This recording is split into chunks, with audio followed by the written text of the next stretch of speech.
Bem, primeiro eu quero agradecer a Cristina e o Zaqueu pelo testemunho sobre a Bíblia, porque hoje eu vou pregar sobre a Bíblia, eles não sabiam disso, né?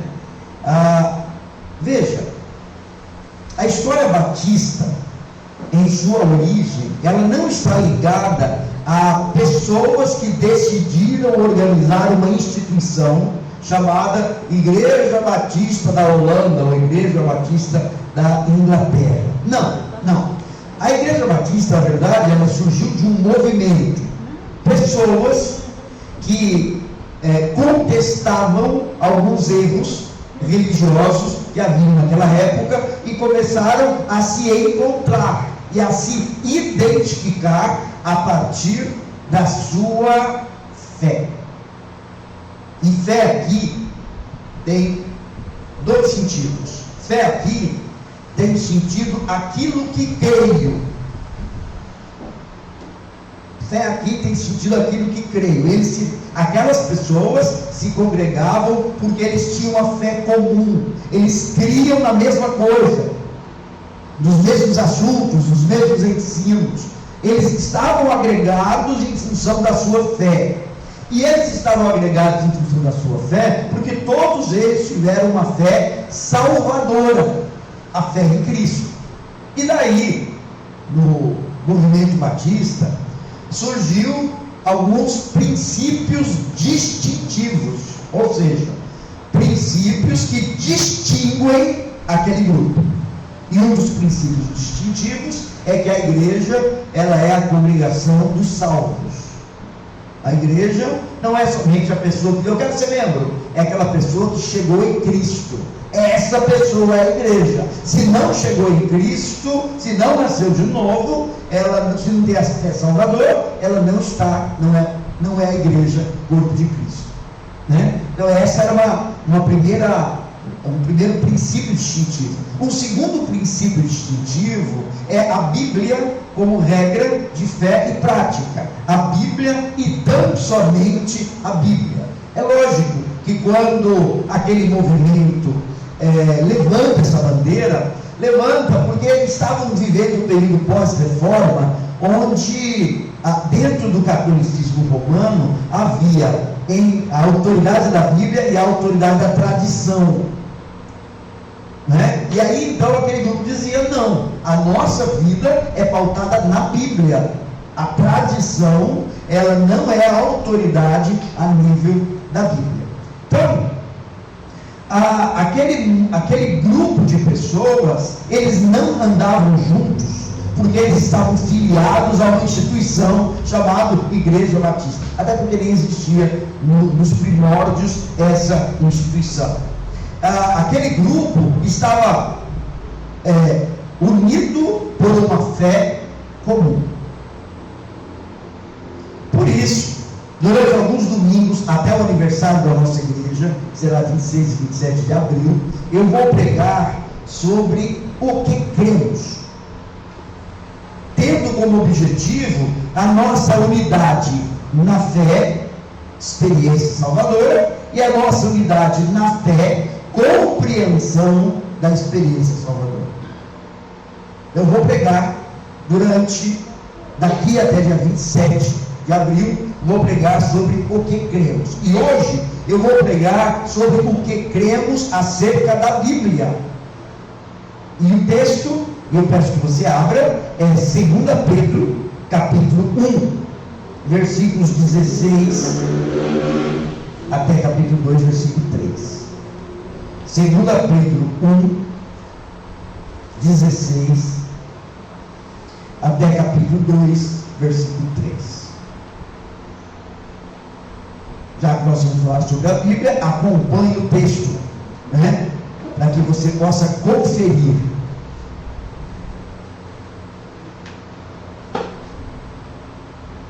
Amém?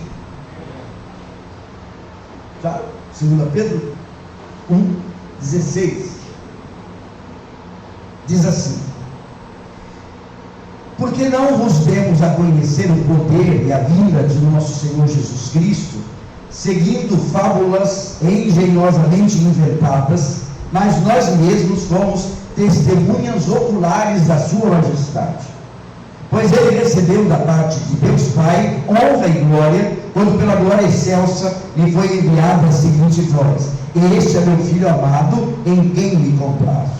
Ora, esta voz, vinda do céu, nós a ouvimos quando estávamos com ele no Monte Santo.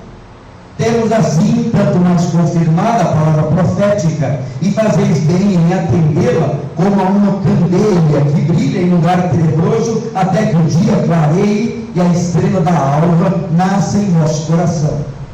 Sabendo primeiramente isso, que nenhuma profecia da Escritura provém de particular elucidação, porque nunca, jamais, qualquer profecia foi dada por vontade humana. Entretanto, homens santos falaram da parte de Deus, movidos pelo Espírito Santo. Assim como no meio do povo surgiram falsos profetas, assim também haverá entre nós falsos mestres, os quais introduzirão dissimuladamente heresias destruidoras, até ao ponto de negarem um soberano Senhor que os resgatou, trazendo sobre si mesmo repentina destruição.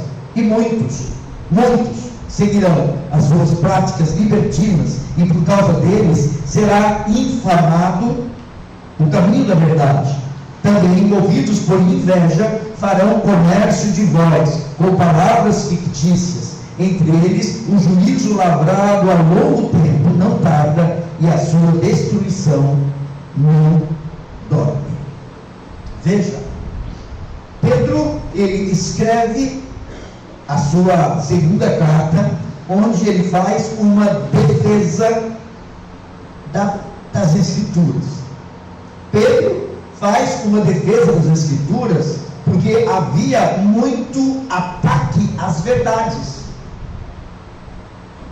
E veja, ele fala já naquele tempo, de falsos ensinos, heresias destruidoras, falsos profetas e falsos mestres. Se naquele tempo, logo no primeiros 40, 50 anos depois da morte de Cristo, havia já isso, imagina 2000 anos depois.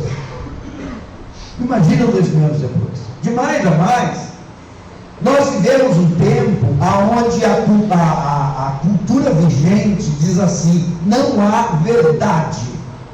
A verdade é aquilo que cada um tem como verdade.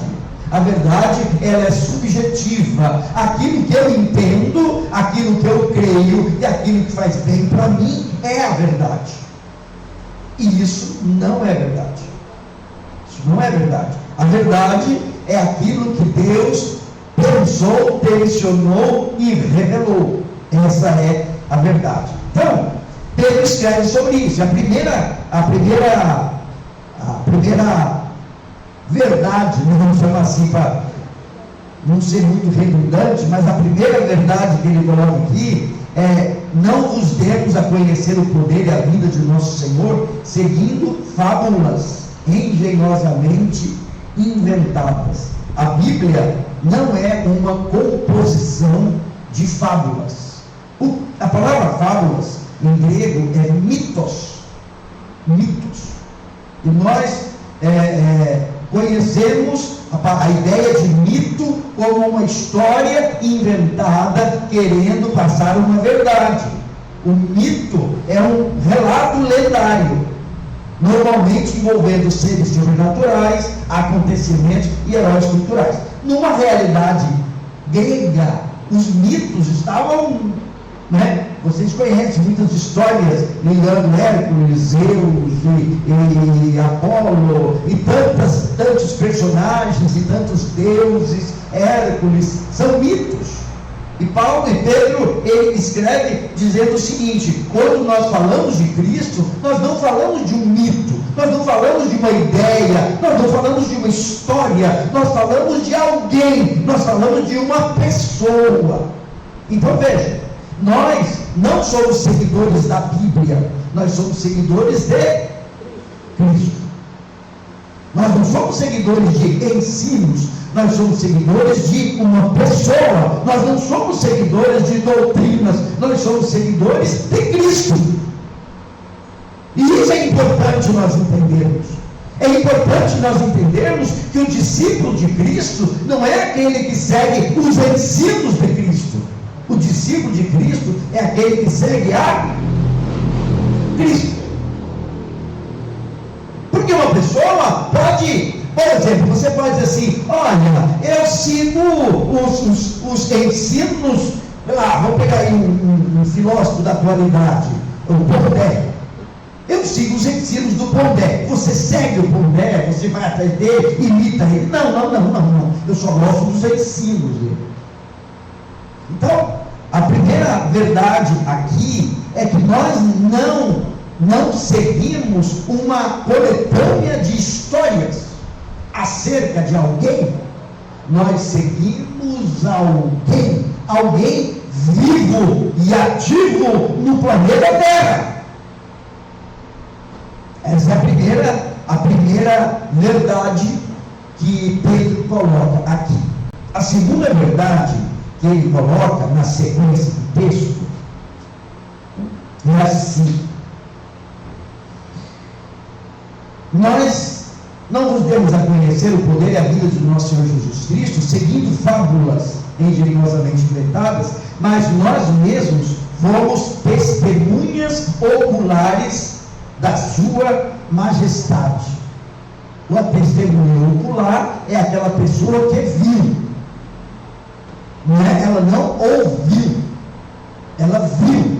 Olha, você viu o acidente de trânsito? Vi. Eu vi quando o carro entrou assim, o sinal estava vermelho, o outro veio assim, bateu, você viu. Você é uma testemunha ocular. Olha, você viu o acidente? Não, eu não vi, a minha prima contou. Então você não é testemunha ocular, você não viu.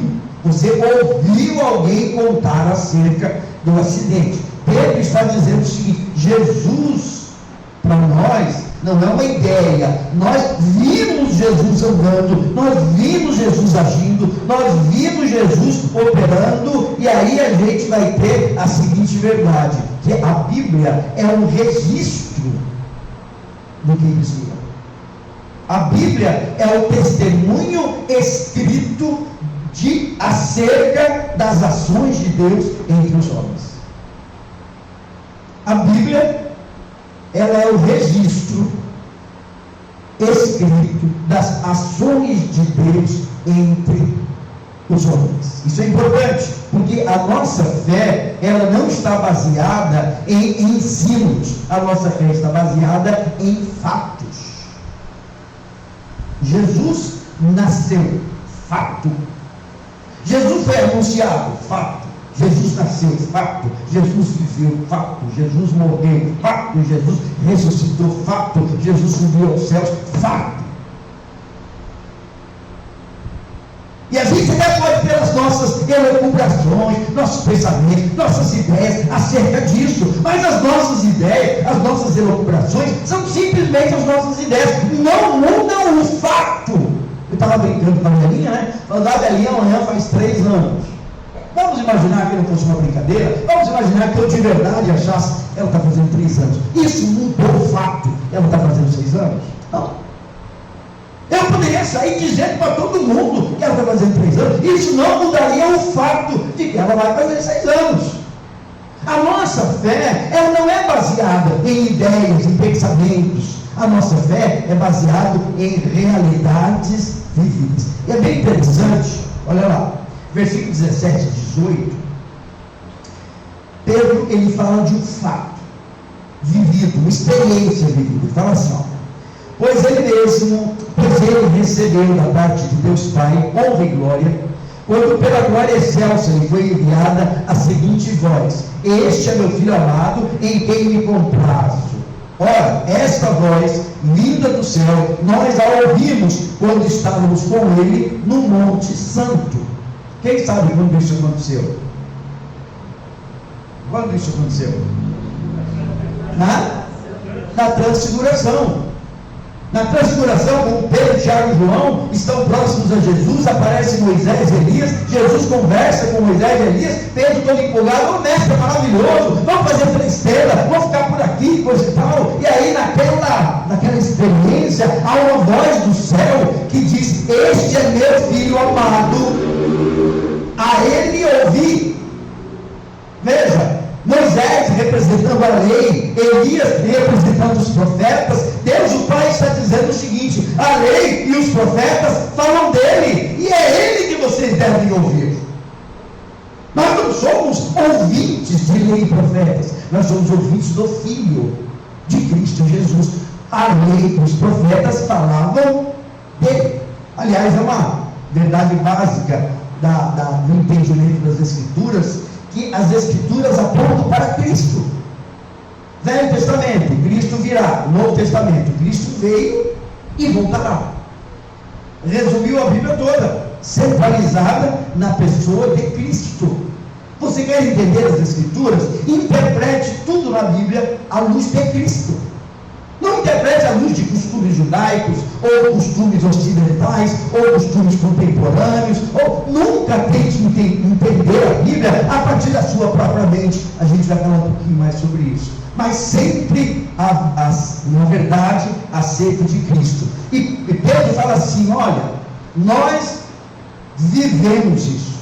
Nós vimos Jesus, Moisés e Elias. Nós ouvimos a voz que dizia: este é meu filho amado, a ele ouvi. Mas ele continua no versículo 19 dizendo algo bastante importante: temos assim tanto mais confirmada a palavra profética, e fazeis bem em atendê-la, como uma candeia que brilha em lugar tenebroso, até que a luz clareie e a estrela da alva nasça em vosso coração. Olha o que Pedro está dizendo aqui. Pedro está dizendo o seguinte: olha, nós vimos e ouvimos, nós experimentamos, mas nós temos mais confirmada do que a experiência, a palavra profética.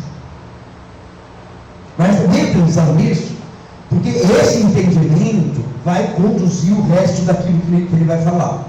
Ele está dizendo o seguinte: a palavra profética, ela tem mais segurança do que a sua experiência. É o que ele está dizendo. Ele está dizendo o seguinte: nós vivemos, nós vimos e nós ouvimos, mas nós temos ainda mais confirmada a palavra profética. Por isso que é muito importante que você, na sua caminhada com Deus, você não tenha uma caminhada subjetiva. Não, mas eu vivi, eu ouvi, eu entendi, eu experimentei, foi real para mim. Não estou contestando nada disso. Eu só estou dizendo que se os seus olhos não estiverem na palavra registrada, que é mais firme, você poderá ser enganado pelas suas próprias experiências. Toda vez que você for conversar com alguém e você falar, ou alguém falar para você: não interessa que está aqui, eu vivi assim, eu experimentei isso. Cuidado. Você está diante da possibilidade de uma história engenhosamente inventada querer entrar com heresia na tua mente e no teu entendimento. É isso que ele está dizendo, que a palavra, ela é mais firme. Ele diz outra verdade aqui no versículo 17. Ele fala, só um minutinho que o vento bate aqui e tira minha página.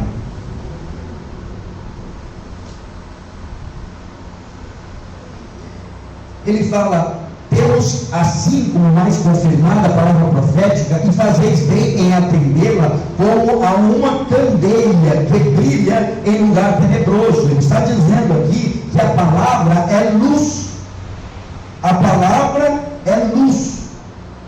E o objetivo da luz não é que você conheça a luz. O objetivo da luz é que você enxergue a realidade sob influência da luz. Vou repetir e vou explicar por que eu estou dizendo isso. A palavra é luz. O objetivo não é que você conheça a luz. O objetivo é que você conheça a realidade sob influência da luz. Porque a luz, ela julga, a luz, ela revela, a luz, ela mostra. Muito bem, por que dizendo isso? Há pessoas que acham que o desenvolvimento espiritual vem pelo conhecer a luz. Não. O desenvolvimento espiritual vem por conhecer a sua vida, a luz da luz. Aquilo que a luz revela sobre a sua vida. Então, o objetivo de Deus não é que você seja expert em Bíblia. O objetivo de Deus é que você tenha uma compreensão clara da vida à luz das Escrituras, à luz da candeia, à luz da verdade. E ele ainda diz o seguinte, ele completa dizendo o seguinte: candeia que brilha em lugar tenebroso, até que o dia clareie e a estrela da alva nasça em vosso coração. Está dizendo que um dia nós não precisaremos da luz, nós não precisaremos da Bíblia, nós estaremos face a face com as verdades espirituais. Nós não teremos uma relação mediada, uma relação através daquilo que a Bíblia diz, mas nós viveremos aquela verdade direta. Bom, versículo 20: sabendo primeiramente isso, que nenhuma profecia da Escritura provém de particular elucidação, porque nunca jamais qualquer profecia foi dada por vontade humana. Entretanto, homens santos falaram da parte de Deus, movidos pelo Espírito Santo. Então, o que nos diz o versículo 20? Diz que a palavra, a verdade das Escrituras não nasce na mente do leitor, não vem de particular elucidação. Está dizendo que a verdade da palavra não nasce na tua mente. A verdade, ela nasceu na mente de Deus e ela está registrada nas Escrituras. Mas Paulo, qual é a diferença? A diferença numa sociedade relativista, né? É lógico, quando Pedro escreveu isso, ele não escreveu pensando no relativismo moral que a gente vive, até mesmo no relativismo conceitual, mas o que ele está dizendo é o seguinte: não pense que a verdade é o que você entende da verdade. A verdade é a verdade. Há muitas pessoas, que elas pensam assim: olha, eu li e é assim que eu entendo. E se é assim que eu entendo, esta é a verdade de Deus. Não. Cada escritor bíblico que escreveu, inspirado pelo Espírito, estava dizendo algo. E este algo, esta verdade, nós temos que perseguir para entender.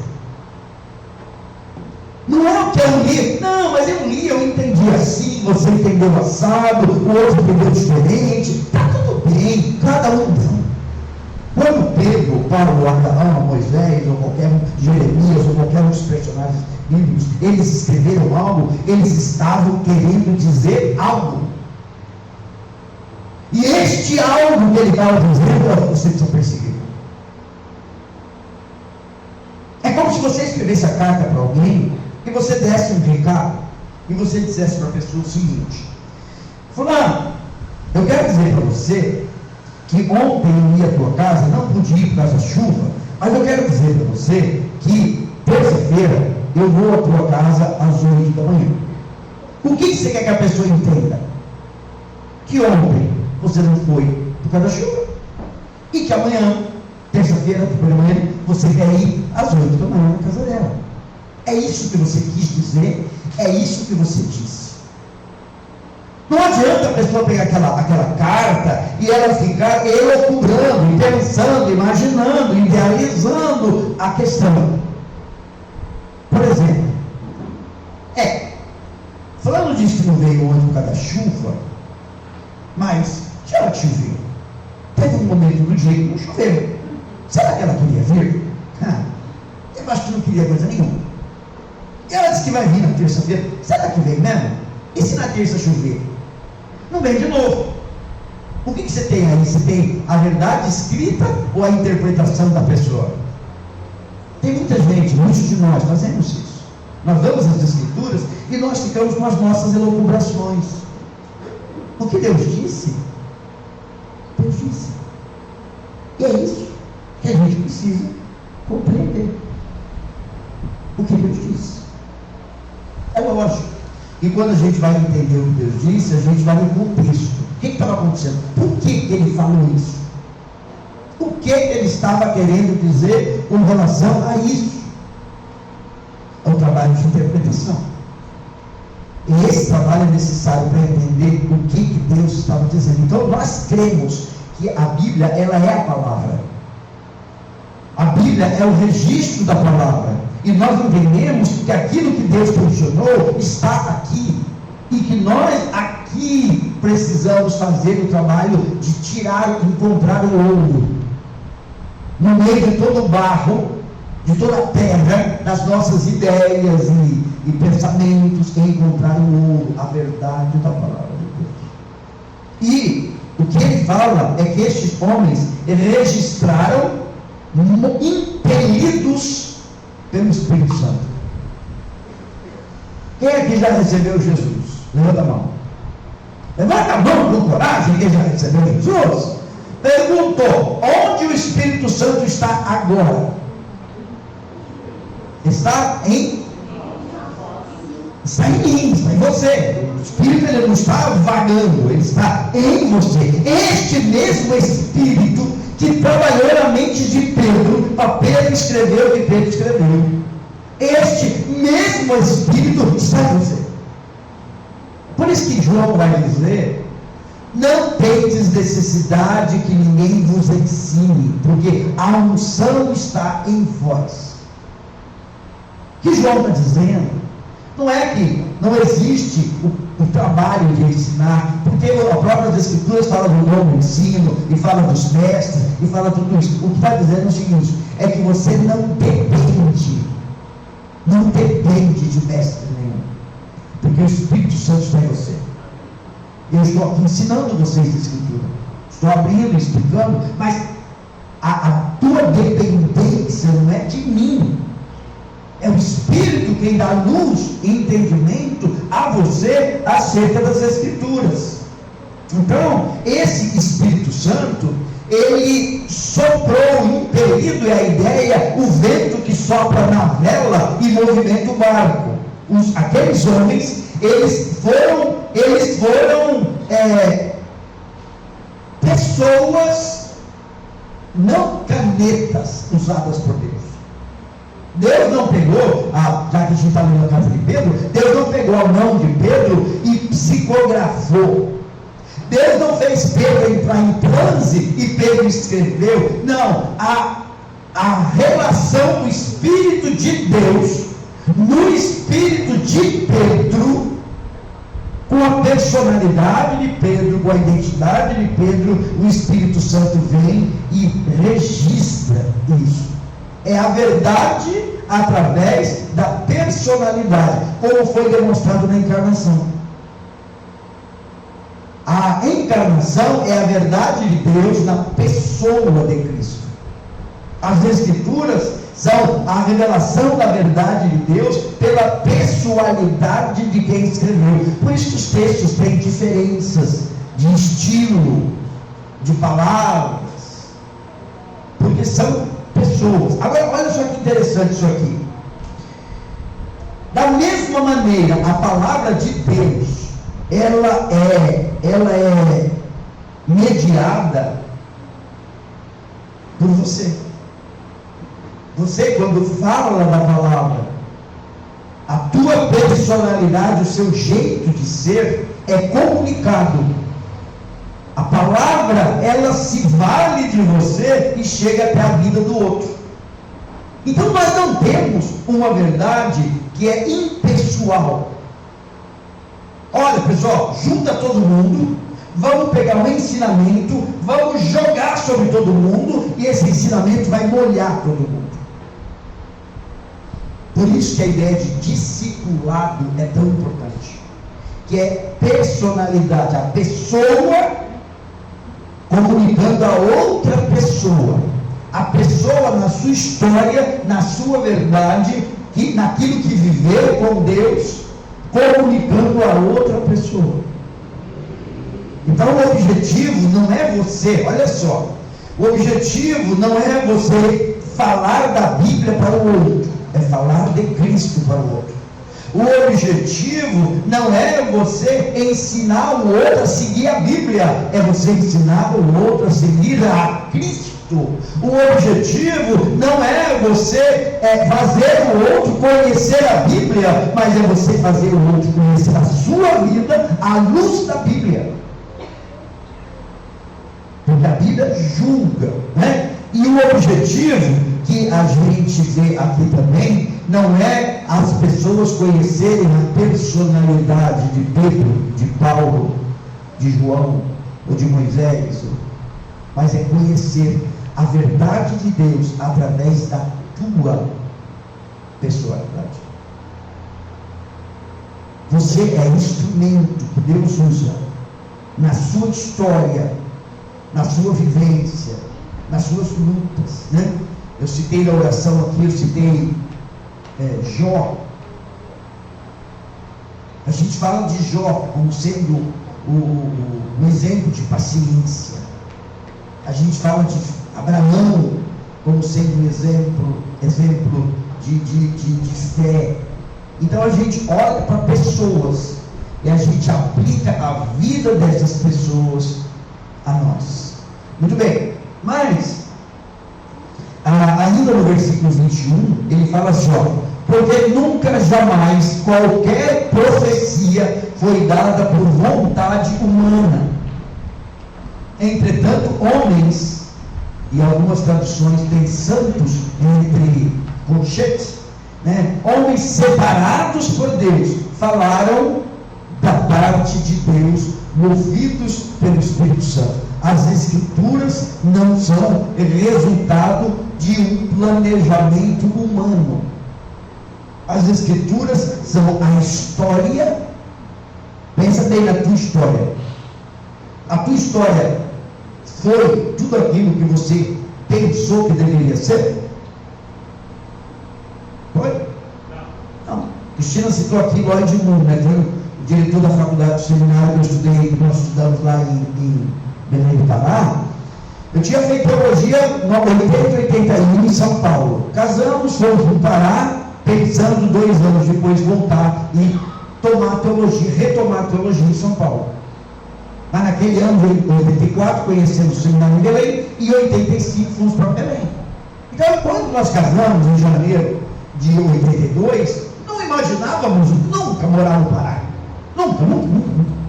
Certo? Quando eu fui fazer teologia, não imaginava nunca estudar no seminário equatorial em Belém do Pará.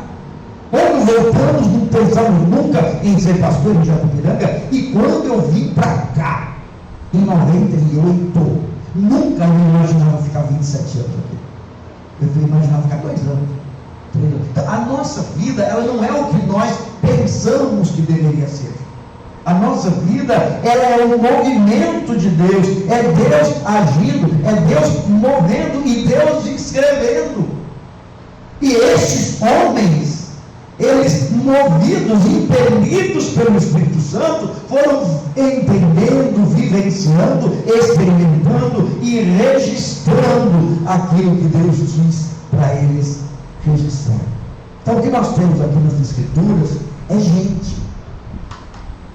Nós temos Deus Pai, Filho, Espírito Santo, nós temos homens, mulheres, pessoas que caminharam, que experimentaram. A Bíblia, ela é gente. A Bíblia não é academia, doutrina. A Bíblia é gente. Ok? Muito bem. Para terminarmos, capítulo 2, versículos 1. Assim como no meio do povo surgiram falsos profetas, assim também haverá entre vós falsos mestres, os quais introduzirão dissimuladamente heresias destruidoras, até o ponto de renegarem o soberano Senhor que os resgatou, trazendo sobre si mesmos repentina destruição.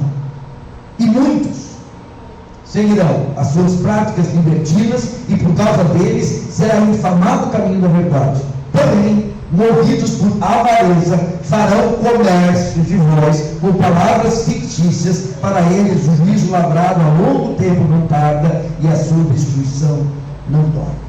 Então veja, se por um lado Pedro ele atesta a verdade registrada, ele fala de pessoas que distorcem a verdade revelada. Ele fala dos antigos profetas e falsos profetas e falsos mestres. Se você ler o livro de Jeremias, um exemplo muito claro, né? Você vê ali o ministério dos falsos profetas. O povo estava vivendo um juízo de Deus, ia ser levado para a Babilônia, e os falsos profetas diziam: não, nós somos o povo de Deus, isso não vai acontecer conosco. Não dê ouvido para Jeremias, esse negócio que a gente tem que aceitar o que está vindo. Não, nada disso, nós somos o povo, somos descendentes de Abraão. Paz, paz, paz. Eram os falsos profetas. Ainda hoje, esses falsos profetas e falsos mestres estão operando, estão dizendo: olha, a tua vida vai ser muito abençoada, Deus tem coisas maravilhosas para você, você nasceu para ser cabeça e não para ser cauda. E quando Deus está dizendo do juízo, eu lembro de uma mulher que eu aconselhei, nós aconselhamos lá em casa, crise conjugal, isso há mais de 15 anos. E a mulher um dia chegou na nossa casa e falou assim: ai, pastor, eu estou tão feliz. Por quê? Aí me disseram, fulana de tal me falou que até dezembro meu marido volta para casa. Deus mandou dizer. E eu olhei para ela e falei assim: a possibilidade, que essa mulher falou exatamente o que você queria ouvir. A possibilidade é que Deus não queira dizer coisa nenhuma. E se depois de dezembro esse teu marido não volta para casa, e essa mulher não vier se retratar com você, essa mulher é uma falsa profeta. Ele voltou? Até dezembro de 2024, não. Talvez em dezembro de 2025. Porque as pessoas dizem o que as pessoas gostam de ouvir. E elas se encantam. E elas se decidem ouvindo tudo aquilo que querem ouvir. É exatamente o que ele está dizendo aqui. Ele está dizendo que essas pessoas são falsos profetas, são os antigos falsos profetas que trazem as antigas heresias destruidoras. E qual era uma heresia destruidora que essas pessoas traziam? Algumas sobre a pessoa de Cristo. Primeiro, falava, negava, a ressurreição, dizendo que a ressurreição aconteceu quando você aceitou Jesus. Você já foi ressuscitado.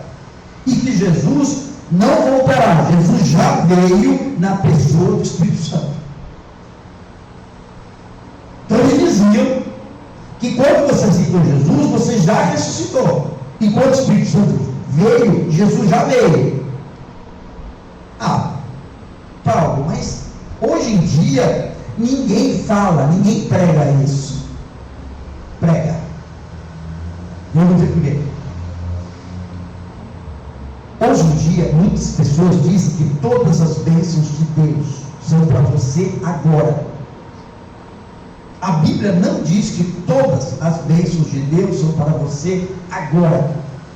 A Bíblia diz que todas as bênçãos de Deus são para você, que pode ser agora, ou pode ser na glória. As minhas feridas foram absolutamente saradas em Cristo? Sim. Todas as minhas enfermidades foram levadas por Cristo? Sim. Mas Paulo, você tem um problema no corpo? Porque nem todas as feridas serão saradas e nem todas as enfermidades curadas agora. Porque o Paulo será Paulo na glória. E todas as profecias e todas as promessas de Deus serão cumpridas no Paulo. Então veja, isso a gente chama teologicamente de escatologia realizada. A gente está dizendo que já aconteceu tudo aquilo que Deus prometeu para a glória. Isso é verdade nas igrejas evangélicas do nosso tempo. É verdade. E há muitas pessoas que, por crerem na escatologia realizada, entram em crise.